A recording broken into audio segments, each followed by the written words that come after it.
और अब शुरुआत करते हैं ब्रेकिंग विद एजेंडा की। आज बीजेपी का संकल्प पत्र 2022 आने वाला है। इसमें क्या विकल्प रहेगा, कैसे वादे रहेंगे, उस पर हमारी नजर है। तो आज बीजेपी अपना संकल्प पत्र जारी करेगी। गृह मंत्री अमित शाह और सीएम योगी लखनऊ में आज बीजेपी का संकल्प पत्र जारी करने जा रहे हैं। बीजेपी ने अपने घोषणा पत्र का नाम दिया है, संकल्प पत्र का नाम दिया है लोक कल्याणकारी संकल्प पत्र। बीजेपी अपने घोषणा पत्र में 200 यूनिट फ्री बिजली और बिजली के बकाया बिल माफ करने, किसानों के लिए फ्री बिजली देने का वादा कर सकती है। साथ ही रोजगार देने पर कोई बड़ा वादा किया जा सकता है। महिलाओं के लिए सुरक्षा, सम्मान और स्वावलंबन से जुड़ा बड़ा वादा भी किया जा सकता है। और साथ ही शैक्षिक सुधार, रोजगार परक शिक्षा को लेकर पार्टी अपना विजन रखेगी।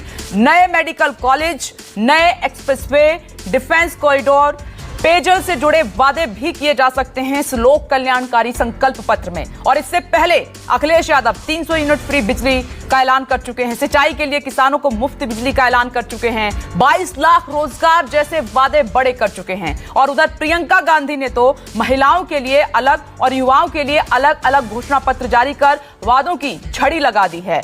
तो किसका वादा किस पर भारी पड़ेगा, जनता किसको देगी नई पारी, इसी मुद्दे पर करेंगे चर्चा। और जमीन पर वादों का क्या हो रहा है असर, जानेंगे राजीव रंजन से। लेकिन उससे पहले वादों पर सियासी बयानबाजी को सुन लीजिए। समाजवादी पार्टी की सरकार बनने पर हम समाजवादी लोग जब सरकार बना लेंगे तो 300 यूनिट घरेलू बिजली फ्री होगी।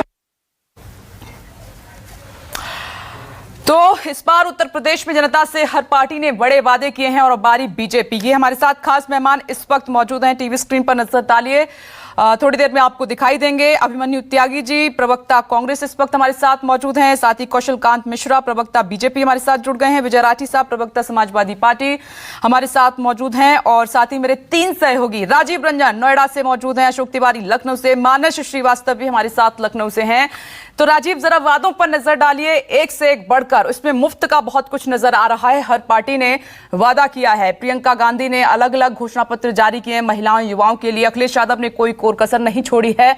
और अब बारी बीजेपी के लोक कल्याणकारी संकल्प पत्र की है।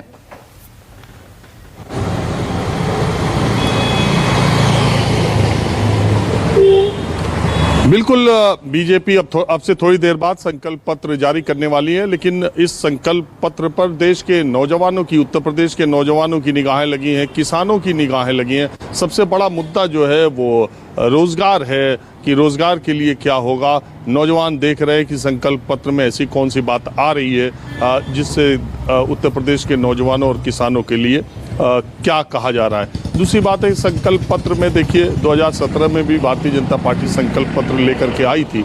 तब उसने किसानों की 2022 में आय को दोगुनी करने का वायदा किया था। 2022 में हम आ गए, कितने किसानों की आय दोगुनी हुई है? 5 साल की सरकार पूरी हो गई है, ये आपको भी पता, हमको भी पता है, किसानों को भी पता है। इस तरह के जो संकल्प पत्र, ये अभी अखिलेश यादव इंतजार कर रहे हैं कल या परसों इनके संकल्प पत्र आने के तुरंत बाद वो भी घोषणा पत्र जारी कर देंगे। अपना घोषणा पत्र वो केवल भारतीय जनता पार्टी के संकल्प पत्र का इंतजार कर रहे हैं। अब ये इतनी सुहानी और इतनी अच्छे वायदे इसमें किए जाते हैं कि जनता आंख खोल के मुंह ताकते हुए रह जाती है कि क्या ये होगा।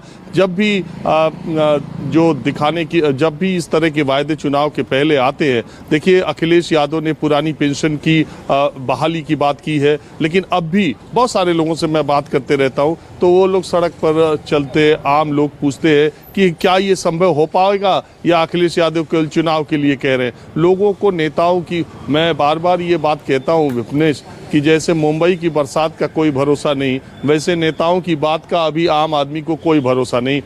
नेता जब बात करते हैं तो लोगों को लगता है कि ये कहाँ की बात कर रहे हैं। अब वो पता नहीं, जब जो सरकार में रहते हैं, जब वो अपने उपलब्धियों का बखान करने लगते हैं, तब भी लोगों को लगता है कि इतना सच में हुआ है क्या। आंकड़े इस तरह से पेश किए जाते हैं। जो लोग विपक्ष में रहते हैं वो ऐसे वायदे करते हैं जैसे कि सरकार के जाने के बाद सब वही ठीक कर देंगे। लेकिन कुल मिला के आज मौका ये है कि संकल्प पत्र जारी हो रहा है। किसानों के लिए, नौजवानों के लिए भारतीय जनता पार्टी क्या करती है, फ्री की क्या क्या बातें करती है। फ्री का राशन जो अभी सिर्फ मार्च तक देने की बात है कोरोना की वजह से, वो आगे भी दिया जाएगा या नहीं, इसका जिक्र होता है कि नहीं।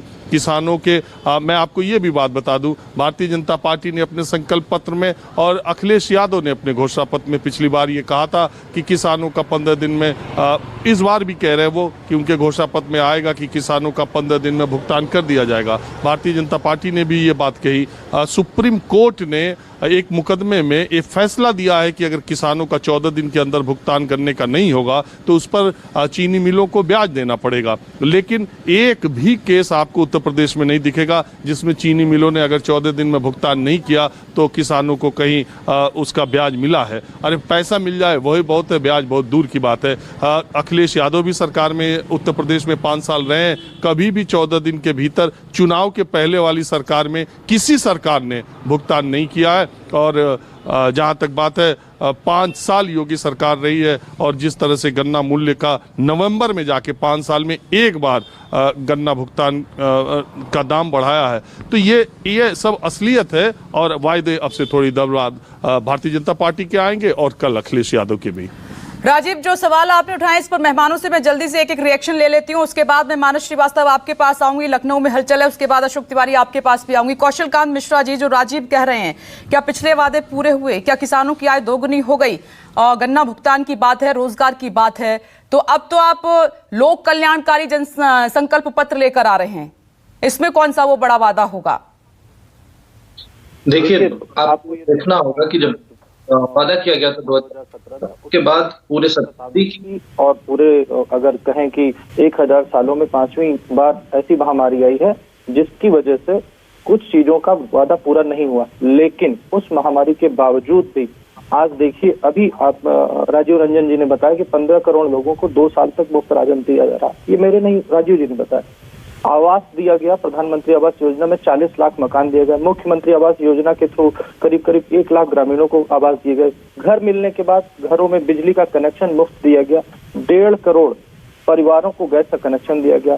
बुंदेलखंड जैसा एरिया सूखे में, जहाँ पे पानी पीने को नहीं मिलता था, लोग दूर तक जाते थे, वहां पे आज के समय में 30,000 ग्राम पंचायतों में शुद्ध पेयजल दिया गया है। उसके बाद आजादी कितने सालों बाद भी आप ये सोचिए, महिलाओं को और पुरुषों को गाँव में शौचालय अवेलेबल नहीं थे, शौचालय बनवाने 3 करोड़ शौचालय का निर्माण किया गया है। महिलाओं के लिए स्पेशली 5000 पिंक टॉयलेट बनाए गए हैं। सभी घरों में बिजली 20 घंटे से ज्यादा आ रही है। एक जमाना था जब सपा की सरकार थी तो आपको भी पता है 5 शहरों में सहपाई को मिला करके वीआईपी शहरों में केवल बिजली आती थी, अदरवाइज कानपुर जैसे शहरों में भी बिजली नहीं आती थी। कोविड के बाद जो भी महामारी हुई उसमें बहुत दुखद घटनाएं हुई। उसमें जो निराश्रित बच्चे हुए उनको प्रति माह 4000 रुपए दिया जा रहा है। लड़कियों के लिए मुफ्त शिक्षा, आप सोचिए कि अभी तक इतनी कोई भी सरकार आई पूरे देश में लड़कियों के लिए ग्रेजुएट तक मुफ्त शिक्षा का प्रावधान इसी सरकार ने किया है। 23 लाख श्रमिकों को 100 रुपए पर श्रमिक 230 करोड़ रुपए का भुगतान किया गया। 1.5 लाख कन्याओं का सामूहिक विवाह किया गया। 1 करोड़ वृद्धजन, दिव्यांग, विधवा, निराश्रित महिलाओं को 500 महीने का भुगतान किया गया है। 82 लाख एमएसएमई के थ्रू 2 करोड़ से ज्यादा लोगों को रोजगार दिया गया। एक जनपद एक उत्पाद योजना से 25 लाख लोगों को रोजगार दिया गया। 4.5 लाख सरकारी नौकरी दी गई। ये तब है जबकि कोविड की शताब्दी की सबसे बड़ी महामारी चल रही थी। अगर आप ये जो सुविधाएं दी गई हैं इनको कोशिश करेंगे। और एक चीज बताना मैं भूल गया, जो स्वास्थ्य बीमा सालाना 5 लाख का हर परिवार को प्रधानमंत्री योजना की तरफ से स्वास्थ्य बीमा दिया गया, मुफ्त इलाज किया गया। कोविड का इंजेक्शन फ्री दिया जा रहा है। कोविड का इलाज फ्री करने की कोशिश की जा रही है। बहुत सारी दुखद घटनाएं हुई कोविड में, ये मैं मानता हूं, लेकिन उसके बाद भी आप ये देखिए कि 5 सालों में उत्तर प्रदेश देश की 6वीं इकोनॉमी था, वहां से बढ़कर के दूसरी इकोनॉमी हो गया। 5 सालों में प्रति व्यक्ति आय अगर देखा जाए 45,000 रुपए सालाना थी उत्तर प्रदेश में, वो बढ़ के 95,000 सालाना हो गई है। तो कोशिश की गई है। हम ये नहीं कह रहे हैं कि हमने जो वादा किया था वो पूरा हो गया, किसानों का दुगनी हो गई, लेकिन अगर आप सब इन ठीक है, मैं आती हूँ आपके पास। नमस्कार, मैं हूं मानक गुप्ता। अगर आपको हमारा ये वीडियो पसंद आया हो तो इसे लाइक और शेयर जरूर करें। और हां, हमें सब्सक्राइब और फॉलो करना ना भूलें ताकि आप देश और दुनिया की कोई खबर मिस ना करें। तो जुड़े रहिए हमारे साथ और देखते रहिए न्यूज़ 24।